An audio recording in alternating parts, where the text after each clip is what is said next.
Dr. Berry, thank you so much for agreeing to speak with us. So we just want to give just a little few highlights from your career so the students can see you and get to know you a little bit better.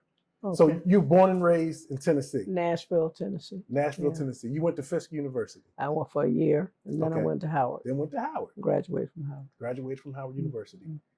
Well, a lot of great people went. Emerita Baraka was right before you. Yes, and in my class was Stokely Carmichael, who changed his name, of course.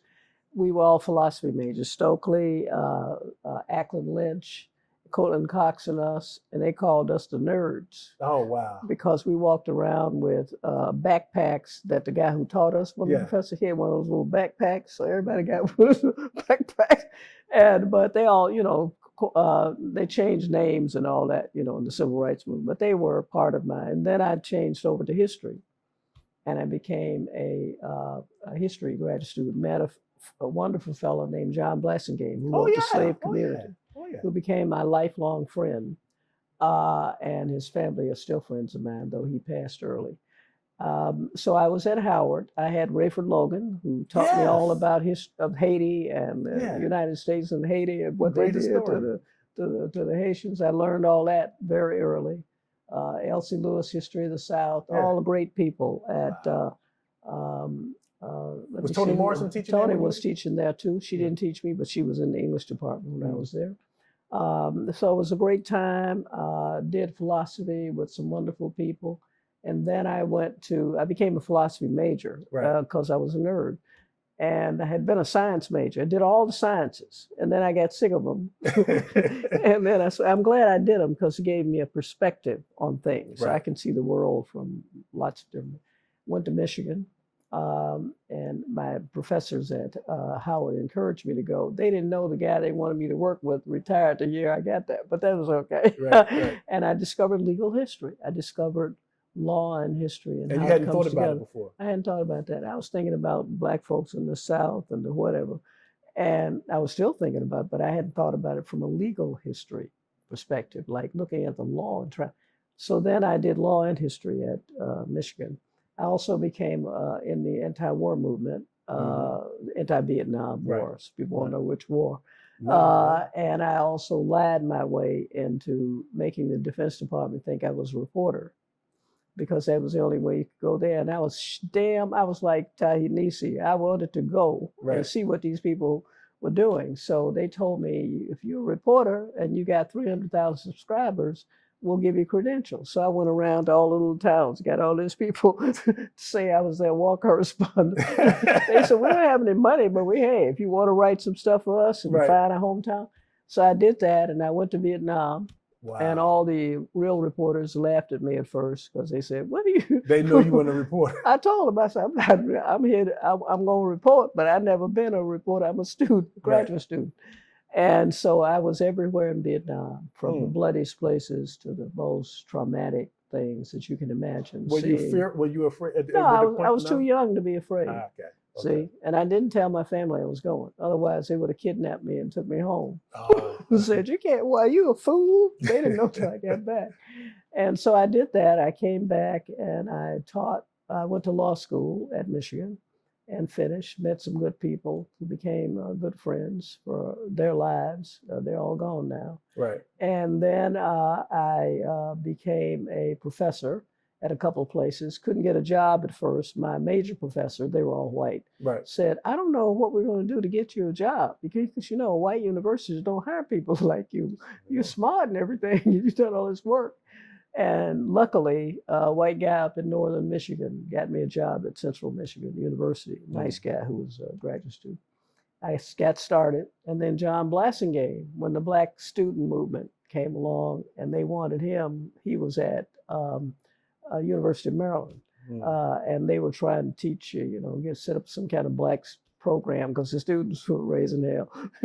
And John went up to Yale where the students were raising hell. And John told him, you should get Mary Frances Berry to come from over in Michigan. Oh, wow. To come over here to quieten your students down. That's what he told him. He wasn't going to do that. So I went to Maryland and I started the Black Studies program. I met a lot of people. We had a lot of protests there against the war. What year was that when you started that program? 67, 68. And then Martin, of course, got assassinated. Yeah. And then after that, I became a medical laboratory technologist. I learned some of that from the science that I did. Yeah. And a wonderful black forensic doctor at one of the hospitals there in Washington. And when I first had come back from Vietnam, he hired me to run his lab, the lab at night, even though I had the science, and he trusted me, and I became a laboratory. So I used the science. I did all the other stuff. I kept the science. I could right now come over there and take blood out of your arm and do a test on you and all of that, whatever. And so then I was there and taught a few places, and then I was at Maryland and met a lot of good people. People forget that Howard University, of course, has a lot of international students, and mostly from Africa and the Caribbean. My daughter's there now. And so people don't understand, they think, what is Howard, whatever. But anyway, and so I had this sort of broad, kind of vision, and being taught by great people. And then I was at Maryland, and they came to recruit me to be Chancellor of the University of Colorado at Boulder. Never been a black woman, head of a major research university, Colorado's. And I have never applied for a job in my life, and I didn't apply for that one. They sent a bunch of people to the campus and said, "We've already researched you, we've talked to everybody, and we want you to come and be chancellor." I said, "Well, I didn't say I wanted to be your chancellor." What? And they said, "If you come out to the campus and everybody likes you, that's it. The deal is done." Right. So I talked to people. I talked to Vernon Jordan. I talked to Andy Young. I talked to all the civil rights people I knew. And they said, "Don't go out there. Those people, the music's not good on the radio. And you're going to miss everything. Go down to Atlanta and run Spelman," because Spelman was looking for somebody. They were going to make the first black woman. I agonized over it, and Judge A. Leon Higginbottom, who was a Court of Appeals judge in the circuit and had become a great friend of mine. Yeah. He said, "Nah," he said, "because if you don't go to Colorado, they're not going to get anybody black. If you don't go to Spelman, they're going to get a black woman eventually, and they're going to do it. So, whether you like the music on the radio, whatever it is, go on down there." So I went to Colorado with Deion Sanders and his football team, and now raising hell. And it was kind of a cold atmosphere, but it was all right. And a lot of Latino students who needed help. I did stuff like supporting their protests and all the stuff that people who know me knew I would do. Right. They had the English department told them that if they came in the summer after they were admitted to a remedial program and finished it, the English part, they wouldn't have to take that program in the fall because they would have come in the summer and finished it. Okay. And they did, and guess what happened? The department changed its mind after they finished and said, "Nah, we think you have to take," and so they raised hell. Took over the dean's office. I said, "Look, I have taken over many offices in my life, including the president's office at Michigan and everything else. Keep everything clean, don't tear up anything, and I will save you." And I did. But I got pressed that, I was supporting, anarchy and getting people to do all kinds of stuff. So I stayed there. And then Jimmy Carter got elected. And I didn't vote. I'm an independent. I didn't vote for Carter. I didn't know anything about him, any of these people. And actually, the Fords came to my campus to a football game. And I met them. They were okay. I mean, Ford went to Michigan. Right. Anyway, they asked me. I was at the football game because we were at the Orange Bowl that year, Colorado was. And I got this phone call and it said, "President Carter wants you to come to Washington to run education." Right. I said, "What are you?" I thought it was one of the Board of Regents guys. They love to make, jokes, and they were partying at the Orange Bowl and everything. I said, "Yeah, I'm not a pygmy, go away." And they kept calling. And finally they said, "No, President Carter wants you to come." And I ignored them. And then the chairman of the Board of Trustees came to see me, and he said, "If the president wants you to go somewhere, we're going to put you on leave right now. We just had a meeting, and you're going to Washington to help the president. What kind of American you are?" I thought to myself, well, my old friend Sam Jackson, who was a Lincoln Republican in Kansas, been Republican since, slavery, his family, black guy, ran the NACP, they did all kinds of stuff, lawyer. And he came to Washington with Romney and Nixon. And he was over at HUD. And he came to my campus in Maryland and spoke. And he said, you need to get some government experience so you can see how these white folk give the money to their folk. So you can give it to our folk. And he said, you don't have any imagination about how they do this. So he said, I'm in the government. I'm going to get out with it, because I want to see what these people are doing. And so he said, you should go and do that and before you do that, come over here and be a consultant for them and try to tell them what to do about this civil rights stuff that Nixon had just issued an executive or series of executive orders from Kennedy to Nixon and so on. What I discovered was executive orders weren't being enforced. I mean, it was just, Art Fletcher had worked hard to get the Philadelphia plan and when all this stuff had happened. But when it came to enforcement and the unions got mad, then we had a problem. But anyway, I learned all of this. So I came back and ran all the federal education program. People forget that part of my resume. Right. $13 billion worth of federal education program. How did Carter get your name? Was it Vernon Jordan? There was not my sweet black brothers. They had other people on their mind. But anyway, that's what the president always said. Yeah. What happened is Wilbur Cohen, who was a great expert on Social Security and had served in the Democratic administrations, was teaching at Michigan. Okay. And he had followed and knew about me from the time I was in Michigan and all the stuff. And he saw the diversity of the kinds of things I was doing.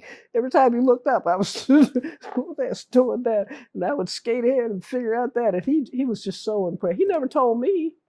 But when they started searching for people, he said, you need to get Mary Frances Berry. And she's out there in Colorado now, and she knows. He was the one who called up Carter and told him. And so they all said, well, she's vetted because the white people of Colorado wouldn't have brought her here if she wasn't safe. Right. So we don't have to worry about her coming here and raising hell. So and again, Leon Higginbottom said, go do it. Sam Jackson, they all said, go do it. And the minute I got there, I had already learned from Sam about how some of this money was. He said, if people tell you they don't know how to do a contract, one of the big civil rights organizations, get somebody to do it for me. He said, watch the white people. They'll get people on the staff to help them write it. So don't just tell them, well, okay, if you don't know how to write. And so that's when I became aware of and met the great civil rights names that people know. Dorothy Height, Coretta and I became very tight from then on. And we spent hours together on the phone all those years as she went through her trauma and everything else. And I learned so much. I'm going to talk about that when I go over here, what I learned. I think Claiborne Carson, is writing a book on biography. All this stuff, that from these people. And Jesse was on a TV show and 60 Minutes, and he was talking about just because you're in the slum don't have to be in you. The next morning, they called me and said, the administration, Hubert Humphrey wants you to give that guy, Jesse Jackson, some money so he can start a Push Excel program or something. I said, what is it? We don't know, but he's coming over today with his staff. Figure out a way to give him some money. So Jesse came over, and I met Jason. We became lifelong friends, as we are now. And his wife became an even better friend, Jackie. Lifelong friend. Learned a lot from all of them. Learned a lot from Al Sharpton hanging around us when he was a young man. He'd follow us around everywhere. Said, I'm just trying to learn, just like you people learn. He was right. He said, I want to be like Jesse. But he can't be exactly like Jesse, but at least he's all we got. You've had an amazing career. Yeah. Amazing life. What would your message be to students? Because so many of them come in focused on just wanting to get the degree and getting a job and all that kind of. What would be your focus on these students coming in now? That I would hope that they would have the same, some of them, not all of them, because some of them have, that I've taught right here at Penn, have a conscience like I do and put together that I haven't starved to death. I mean, I'm doing all right financially. I perceive, though, that to be with those I like is enough, as Walt Whitman said.